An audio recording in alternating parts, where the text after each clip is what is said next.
mu wax concerné wul benn nit wala concerné wul dafa ko wax lu concerné la patrie parce que ñuy xeexuñu ngir jëmmi kenn même bu doon Ousmane Sonko sax moo tax ñuy xeex jar na ko. yëf yi am na ay retombées. même bu doon Ousmane Sonko kese laa même bu doon Ousmane Sonko kese moo tax ñuy xeex jar na ko. ndax c'est un sénégalais. ay sénégalais ñu moom ëppale wuñ ko ci réew mi bu ko jaay doole. mais comme ñun war nañoo jug xeex ak moom en tant que patriote en tant que dëgg. même bu doon jëmmi Ousmane Sonko kese rek. dafa jar a xeex ndax waruñu seetaan kenn ci ñun ñu di ko néewal doole. ndax kër njugub heure bu lakkee lakkaale kër pi tax tey lakk bu amee sa dëkkandoo nga ni fayuma ko nga tëdd di nelaw boo ko fayu lakk gi mën naa ñëw ba egsi si yow mooy li dal nit dof nii tey rappeurs yi communicateurs yi journalistes yi ñëpp war a jug xeex injustice bi ndax biñ ko defee Pape Alé Niang ñu ne na journalistes yi jug xeex mais suñ ko defee mbëri na ju xeex mais bu yàggee ñun ñu jeexal ñu bu ñu dañoo war a def ku ñu boo laalee kii xam nga Pape bi da ko woy ne daa Pikine dañoo manko bokk ndey ak bàyyi soo laalee kii laal kee Sénégal nag foofu lañ toll dañoo war a manko bokk ndey ak bàyyi soo laalee kii laal kee mais fekk yéen a ngi toog kenn ku ñu laal nga ne man sama yoon nekku si kër njugub heure bu lakkee lakkaale kër question boobu laay ñëw exactement est-ce que affaire yi am nga si ay retombées seen mbokk lutteurs yi justement après yow ak ki nga xam ne moo di Siteu seen ay différence yi non amuñu différence si média bi non man ak Siteu wax na yow c'est que sax man débat Siteu ma koy indil nii pour man débat boobu amul importance parce que moom wax nañ tontu nañ ko am na ay retombées si sa mbokk mbër yi woo neen la peut-être pour jéem a xool non man moom boo bëggee dégg dëgg quand recoller les morceaux soo bëggee dégg dëgg képp kuy mbër mu yeewu koo xam ne bëgg nga lu baax daf may bëggee mbër yi fu nekk lañ may woowee ci États-Unis am na yoo xam ne sax instant yi ñu ngi États-Unis du ma toog journée bu ñu ma woowul dama ko naan ñun dañ la bëgg dañ lay bëggee di la jàppale ak ñeneen ak ñeneen kon ñun lu baax xam nañ nan lañ ko maanaam ñun li ñuy wax dafa nekk dëgg xanaa nga bañ ko rek mais kenn du taxaw ne Kona li muy wax du dëgg te loolu moo ma amoon solo léegi nag nekk fi di caresser ay nit man awma temps boobu du ma caresser kenn li ma war a wax laay wax après bu ma paree dem nekk ci li ma war a nekk ñu terminer ak li nga xam ne moo di TER bi Sénégal ñu ne moomu ko ñi naan ñoo ko moom exactement en tout cas le gouvernement reste dans son coin jamono ji nag di ki nga xam ne moo di Mansour Faye coowal TER bi ak journal li nga xam ne moo di Figaro li nga xam ne itam soom si daa def la ma sa gis-gis ñoom li jar a wax duñ ko wax fi mu toll conférence de presse Bassirou Gueye bii mais li wax ci TER bi def ci conférence de presse wax ci TER bi ñoom ñi mu concerné loolu moo ëppoon importance retransmis en direct sur la RTS Bassirou Gueye waaw et puis ok loolu nag loolu même yéen ñi yor presse bi doy na waar loolu moom doy na waar loolu moom non loolu moom da ngeen ko war a rus sax maanaam tey jii bu ngeen bëggee ñu jox leen respect comment nan leen mën a jox respect ak le comportement de RTS à la une le soleil waa léegi man dama la may laaj Ousmane Sonko est-ce que mës naa wax RTS lu dul campagne électorale waa léegi ki nga xam ne moom lañ taqal maanaam ki accusé musul wax RTS ki ñu accusé ñëw di setal boppam RTS ibil ko ay buntam te ñu ne nekkul télépartisan procureur Bassirou Gueye du te sax bi muy wax bu doon sax ndomba tànk procureur de la république la am sax bu boobaa ñu ne wooyu peut-être comme la république mu ngi ci peut-être RTS war na ko mën a diffuser mais bi muy wax waxul ci turu procureur parce que nekkatul procureur de la république léegi Bassirou Gueye mooy kan ba RTS di ko transmettre di ko teg en direct muy fen léegi ku ne lii du dëgg ku ne dëkk bi amul yoon ñu ne waxoo dëgg te chaque jour ñuy gis lii tax lii firndeel ñuy wane ni justice bi ak exécutif bi ñoo lëkkaloo pour détruire les Sénégalais parce que tey lii day wane ne rek justice bi moomul boppam ndax RTS instrument bi nga xam ne la mooy instrument état boo xamante ni nii tey ji askan wi ko moom mais tey gouvernement bi moo ko jël di ko fowe léegi nag nan la ñu mën a tey RTS tey ku bëgg a xam lu xew ci réew mi doo seetaan RTS man damay ragal Macky Sall RTS lay seetaan parce que man jàpp naa ni RTS réew mi di tàkk réew mi am problème RTS du ko wax journal télévisé ñuy joyeux anniversaire directeur général ba Racine Talla journal télévisé journal mais c'est le comble léegi nag ñu bëgg ñu wax naan non xale yi am leen yar mais lu ñu mën rek mooy dem ci internet bi di wax lu di dagg di teg parce que dañ lay tooñ sa alal di la feral di la wax lu leen neex ba pare yow nga riposté wu xoolal nit dof tey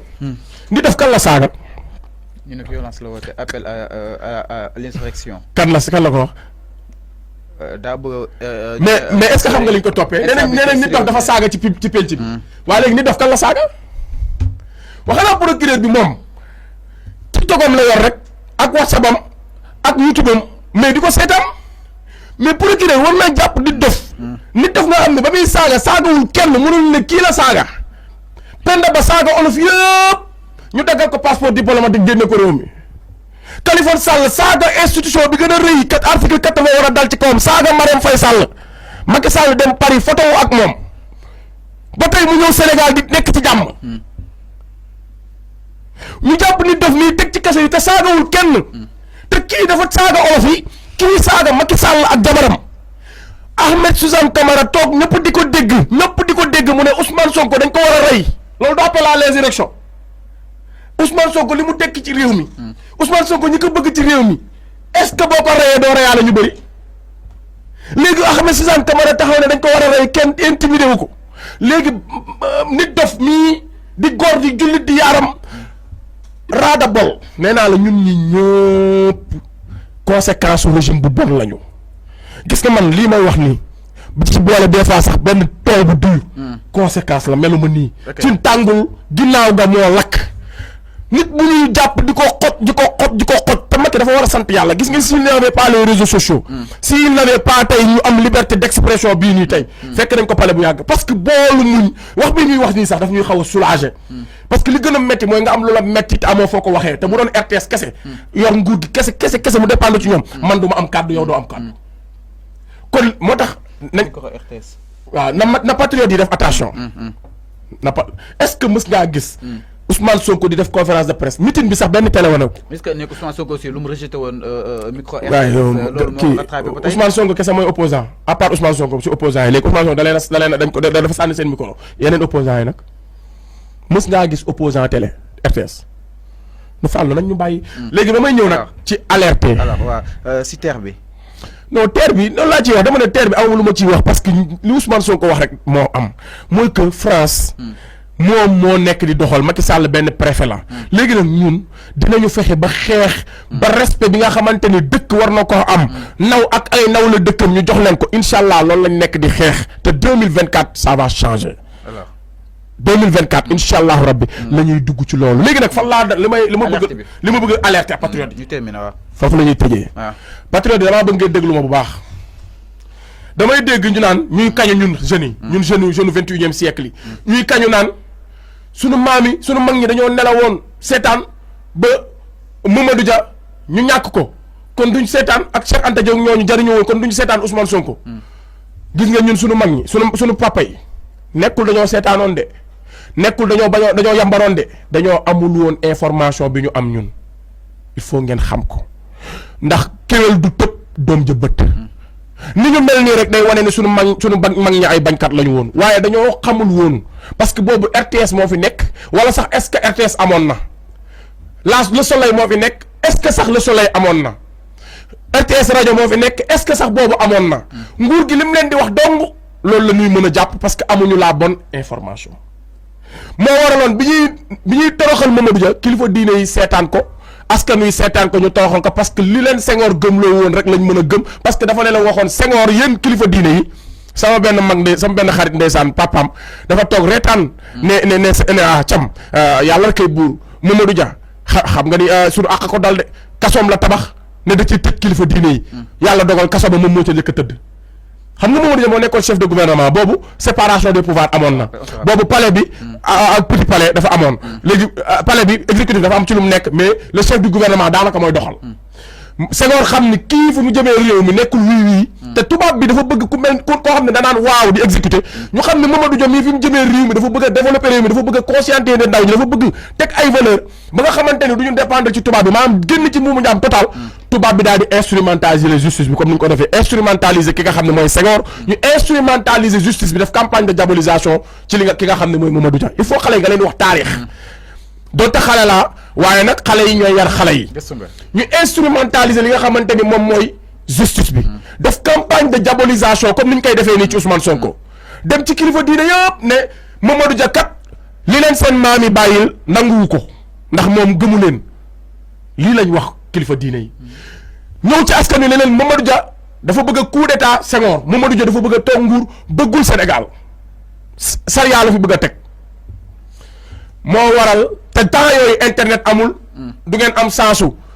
kenn nekk bitim réew di leen leeral du ngeen am sensu Kona ibbi Telem Selemo TV def ay émission di conscientiser du ngeen am sensu Momo def émission bu tudd Midi Info ci Sénégal 5 ngeen ci xam lu nga xam ni gars yi dañ leen ko doon nëbb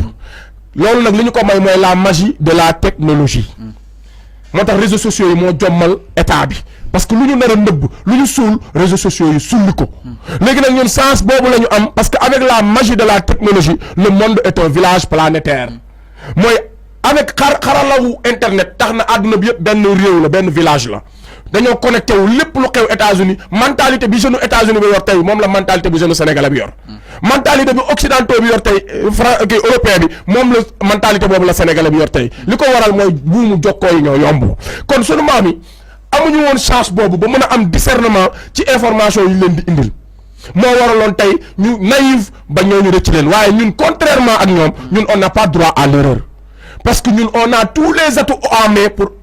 pour combattre cette injustice. On a tous les atouts en main pour combattre li nga xamante mooy régime bi nga xam ne mooy régime dictatorial bi. On a tous les atouts en main pour dégager les oppresseurs. On a tous les atouts en main ba gunge Ousmane Sonko ba ci biir palais bi inshallah 2024. kon focus 2024 dafa war a xam ni ñun ñoo ëpp sax sunu mag ñi ndax ñun chance bi ñu am sunu mag ñi amuñu ko woon il faut que mu leer kon gars yi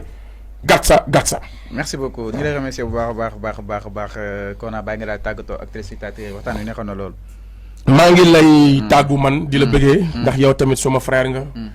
te daanaka bëgg nga chaque instant rek ñuy leeral askan wi. te yaa ngi jouer ce rôle bu am solo. ku la seetaan xam ne professionnel nga. donc maa ngi lay sant di sant aussi